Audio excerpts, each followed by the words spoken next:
Hello, everybody. Good afternoon, I guess it is, right? Yeah. Evening in Germany. My name is Sven Fund.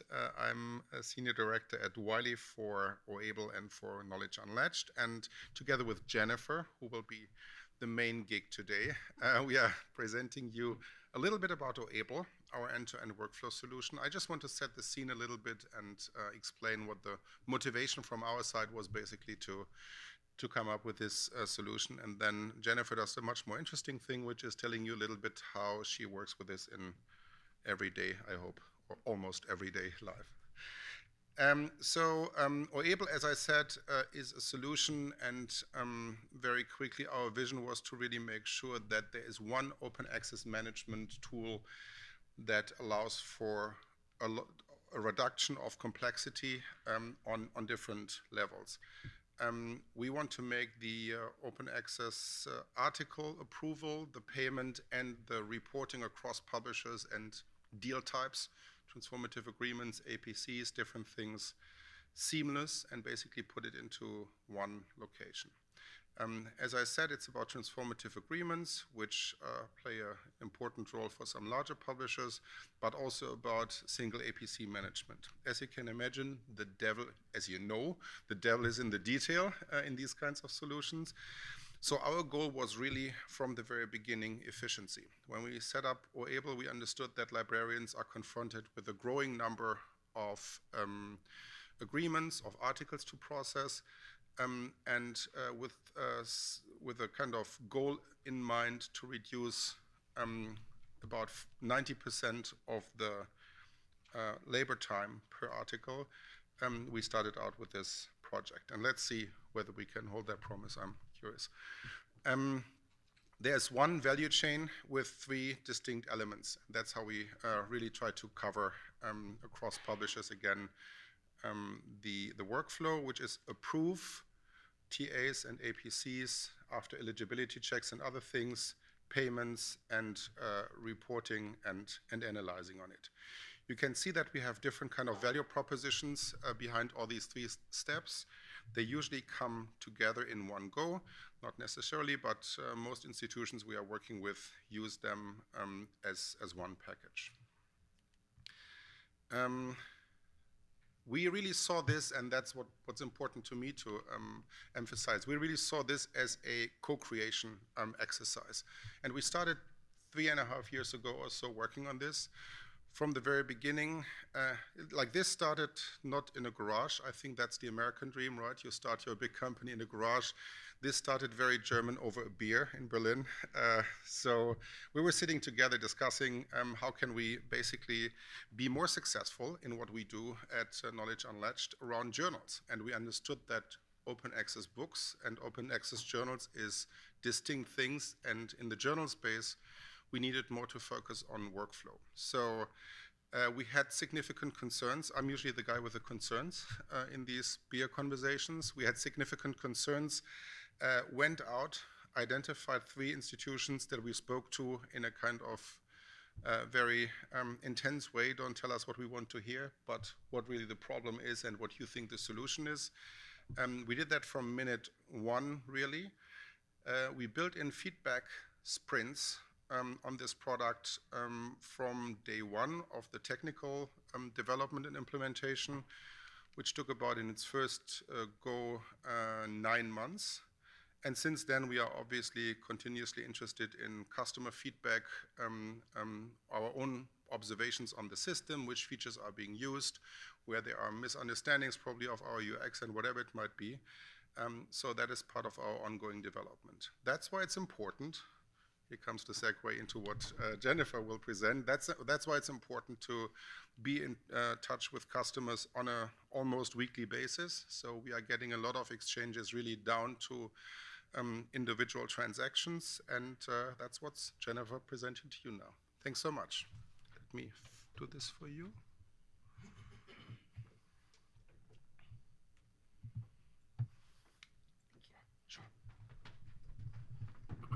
Good afternoon. I feel like we almost should do like some jumping jacks or something. Everybody's got like that post-lunch malaise almost. So I'm Jennifer Matthews. I'm from Rowan University, and we've been working with Oable for, I think, about 3 years now. So this talk will be sort of how we use the Oable platform. If you don't know anything about Rowan University, we are 25 minutes east of Philadelphia, so we're in southern Jersey. We are a rapidly changing, growing public institution. Just this year, we were labeled the 4th growing. Last year, we were 3rd growing public institution in the United States. We have 2 medical schools, soon to be 3 medical schools. So we have the allopathic, the osteopathic, and in 2025, we will have a veterinary medical school. So we have a little bit of everything on campus. We are, as you can see on the slide, we have been in R3 and R2, and they are hoping to quickly be in R1. I don't think we will be quite so quickly in R1, but that's what our administration is hoping for.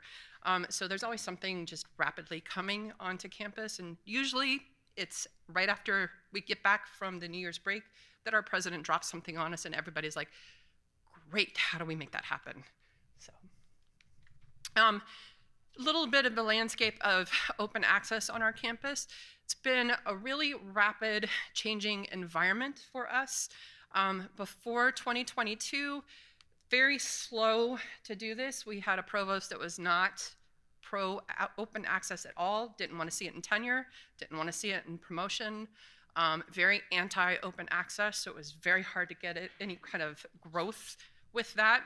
Then we had a change in provost. So with that, we managed to get in with the Cambridge Read and Publish with the PLOS titles that you see here. And now, with that same provost, we are also trying to see what we can do with the OSTP, just like many of you. It's been a common topic this year. And he also has said that he wants to do something that's like an MIT light approach. Not quite a mandate, but encouraging faculty to publish open access. As it happens, all of my major publishers were up for renewal this year for their contracts. So I'm going from essentially 4 agreements right now that are currently open access. In January 1st, I will have 13 read and publish agreements, transformative agreements, that some sort of flavor as of January 1st. So we will have a very impactful landscape for that in January. It says 8 existing agreements. Those 8 existing agreements include those PLOS titles that you see there. How Oable helps is that it unifies the reporting. So as you know, with all publishers, they all have their each wonderful dashboard that comes with their read and publish agreements that shows you all of the wonderful reporting that's available for each of them. Each one of those has its own flavor of what it shows and reports.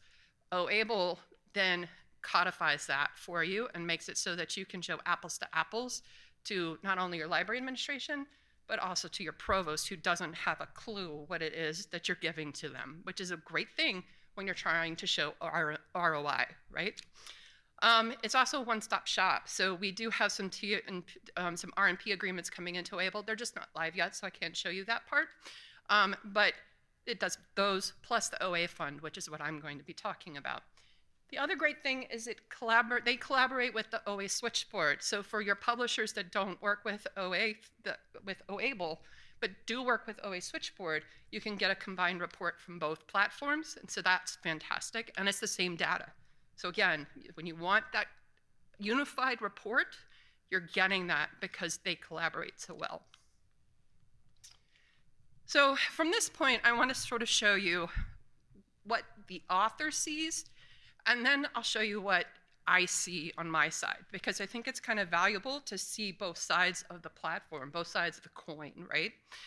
So the OA fund that we did was launched in Oable when we were able to join them. And it streamlined the process, because before it was sort of a hit or miss. We had a lot of problems with our campus system, a lot of compliance issues. Jersey, mob state, a lot of red tape. Some of these are foreign vendors. They don't understand why they have to fill out all of the excess state paperwork. And we had one invoice for a OA that was taking 9 months to get through state compliance. That's an awful long time for an author to sit there and sweat about whether or not their journal article is going to get published when they need it for tenure. because they can't get through the state compliance. It's insane. Oable makes all that go away because they're compliant with the state, and then they pay the publishers for you. So you don't have to worry about it. And in a mob state, that's great, right? You don't have to worry about that anymore. So the other thing is it works through your SSO. So they go, you can see I highlighted Rowan University, and they log in there. Anyone on the acquisitions team can now access the individual's application. All the communication from the acquisitions team takes place with that individual within the system. So it's not going to individual emails like it was before. And anyone can see where any person's application is at any point in the process. And again, I'll show you slides. And most payments, if all of the material is there, so the invoice is correct, et cetera, most of those take place within about 24 to 48 hours. Again, beats the state system hands down, right? So our authors' experience, they had always reached our OA fund application through what we call RDW, or Rowan Digital Works, which is through the B Press platform, which then takes them to that same login page that I showed you, okay?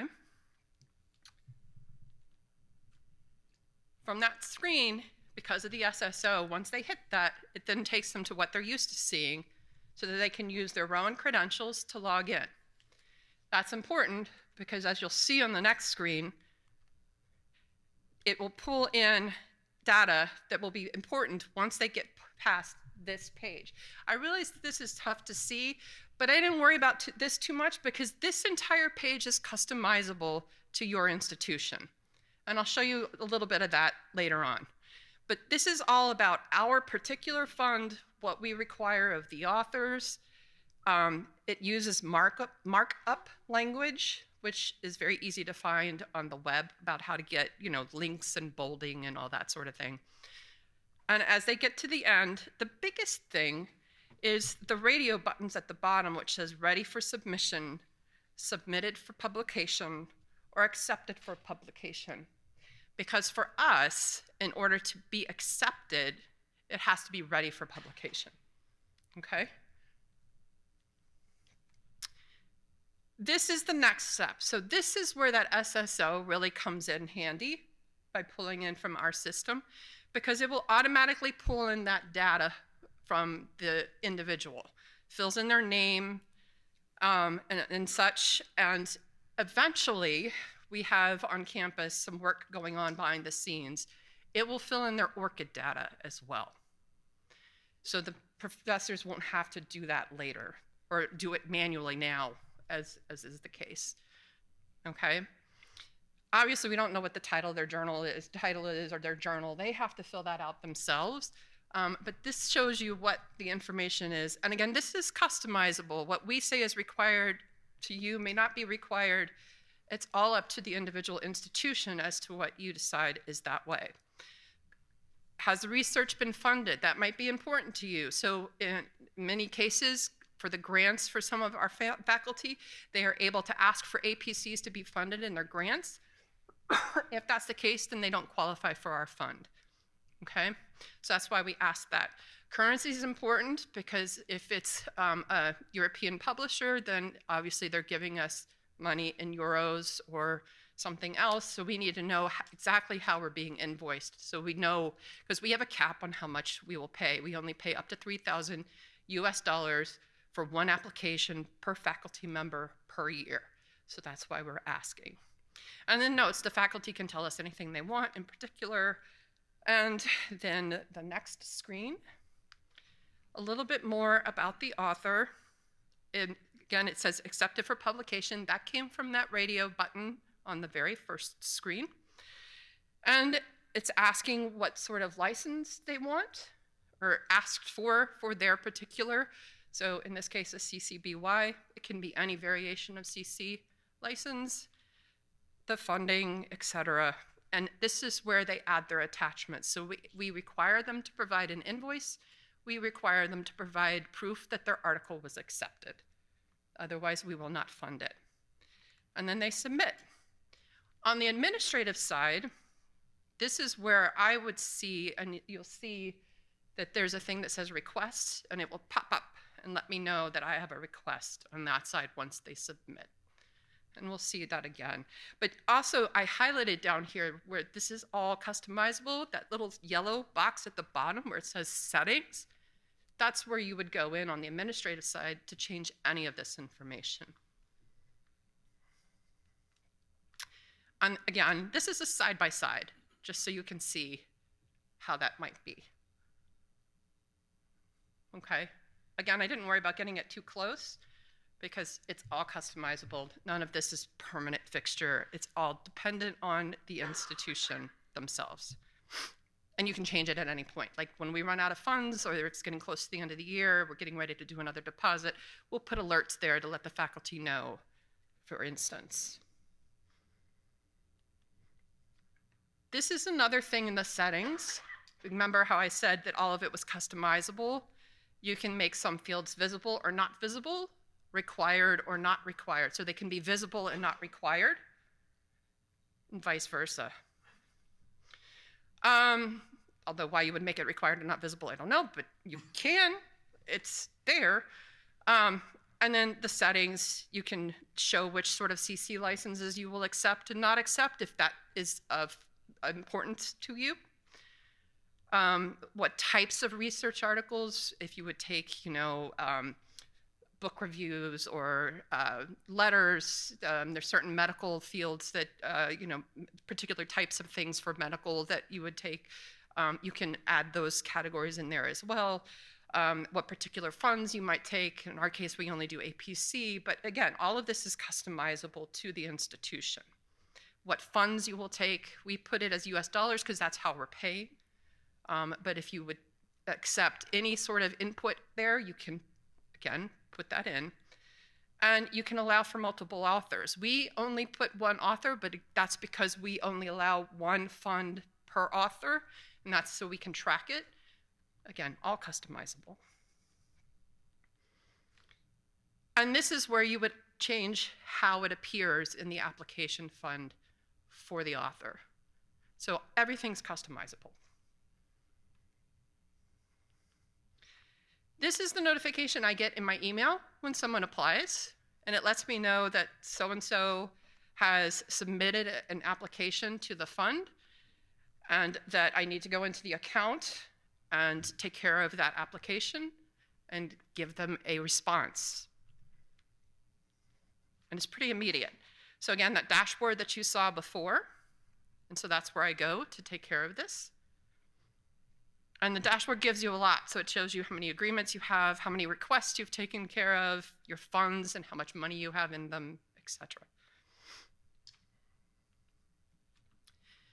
When I get that alert, you'll see the highlighted, it says ready for processing. And that's where I go to approve or start the process to approve or deny a particular request. When I go in to approve, it gives me all the information that that faculty member just filled out in a quick glance right here. So it tells me, excuse me, the journal name, the author, the type, if there were funders, so I can go and look up in our system whether or not that funder provided APC for this particular title. And then, did they have an invoice? Did I get the accepted submission letter? I did in this one. Right? Sometimes I have to write them and go, where's your proof? But this one was good. It lets me know what their role was, what they're in, and you'll see below it says start processing, so I hit that button. And here you'll see I'm able to pull up the invoice to verify that the invoice is properly addressed. In this case, it is addressed to Rowan, so I have to ask them to update the invoice, which is a quick email to the individual to let them know that Rowan can't pay for these. Oable is the one that is responsible for paying them. So there's a quick email that I do at the end, and I'll show you that screen as well. And this is what comes up when I do the ready to begin processing. It asks, are you sure you want to begin processing? and I hit OK. It then moves on to the next tab, which says Assign Agreement.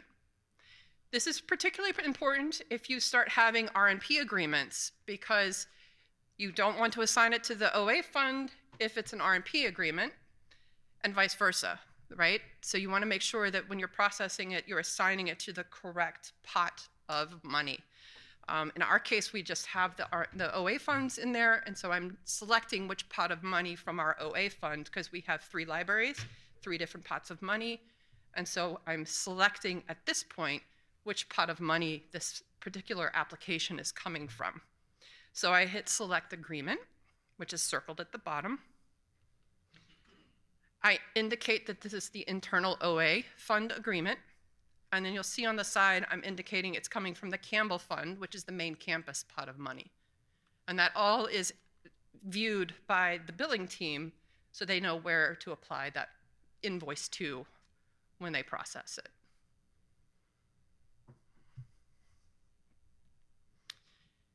That then goes through and it becomes ready for approval. And at this stage, you'll see it says down there at the bottom, approve or deny request. So this is the stage that will then trigger the letter, the email within the system to the funder and let them know what your decision has been formally about this particular request. And so we have set up many templates, which is the best part about the system, for our funders. So we have one that's just an outright approval. Everything about their application was perfect. I don't need an invoice. I don't need a proof of submission.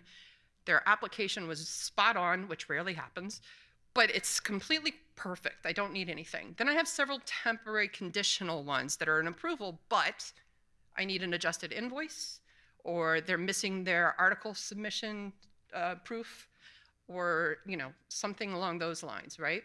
So I have those. Then I have some that are just flat out denials for whatever reason. They don't meet the criteria, so unfortunately I can't fund them. Or they've already applied and forgot, so that doesn't work. And those kind of things. So unfortunately, but if you have a co-author, have them apply and then I can fund you, right? So all of those types of things. And so as you can see, I have a whole bunch of those different ones, and those are all templates that you can set up with Oable to make it easy. And this makes it so that a team of people can do this and not have to think, okay, how do I word this? What's the language I'm supposed to use? They just have to pick one from the drop-down. And we also have customized signatures to be used to also make it so that everyone is using the same form for every response to these funders, right? And it's approve or deny. You just click one side or the other, and then you click the button that says send approve denial notification to author. And then you just type in the author's name, and you just start to type in their name, and it just automatically pops it in there because the system recognizes that name from the application, which is great. It will also recognize the other funders that have been listed, or the other authors that have been listed. So you can choose to add the other authors from the application, if you remember them, to the email trail. So let's say it has 4 authors on the application. If they listed all the authors, you can notify all of them and let all of them know at once, which is a great tool. And so I send the notice to them and let them know, in this case, that they needed to send a revised invoice. And on the next screen, there's the adjusted address that needs to be on the invoice for Oable to be able to pay the particular invoice, and my information there. And once you hit save, the system automatically sends that invoice to the funder, or not to the funder, to the applicant, the fund applicant. Okay. And then it goes into transaction planned. So it now hits the billing team. My role is done. I don't have to do anything else with it other than wait for the invoice to come in and edit the screen. I think I have a screen that shows that in a second. But it's now in the queue waiting for Carolina, who is the head of the billing team, to take it over and do her part and pay this on behalf of the author. And so yeah, this one shows when I do get the adjusted invoice, you just go in and hit edit and you can add the attachment. And that makes it so that Carolina has what she needs to make the payment on our behalf.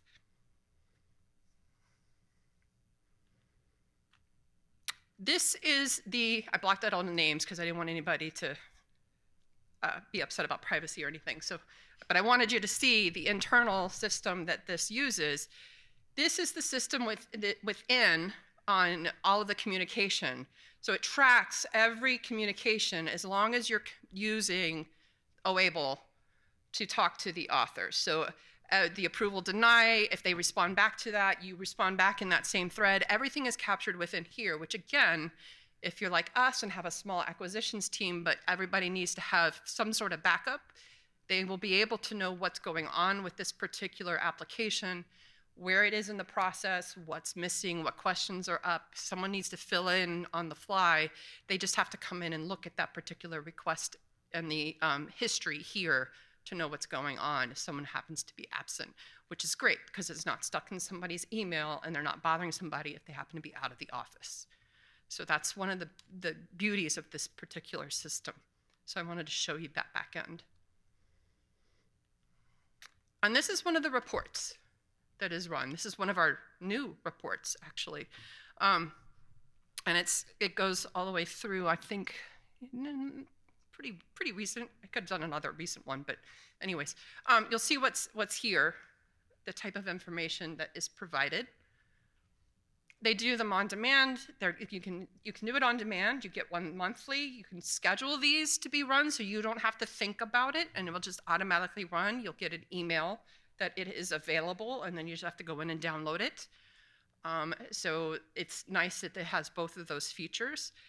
And again, all of these headings are standardized, which makes it easy for you to be able to talk about this information with those above you that may or may not understand what it is that's going on from one particular request to another. And so that's all I have, but I'm sure people have questions for either Sven or myself. So I'd love to open it up to anyone about that.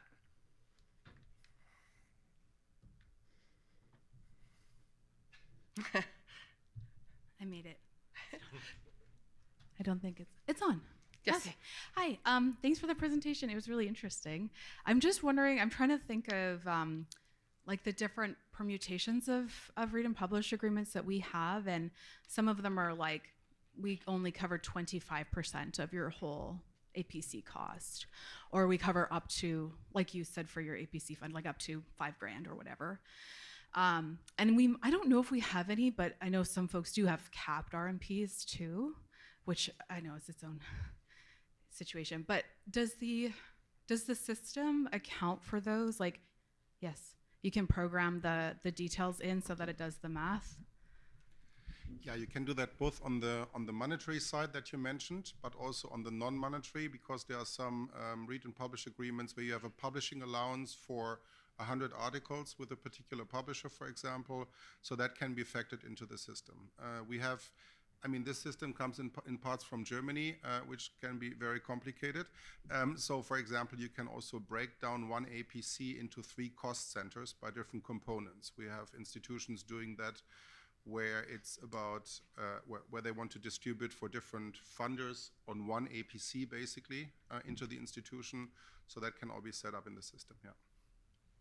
Yeah, it's very customizable. You can have as many cost centers as you need to have. Like I said, we have 3 just for the OA fund.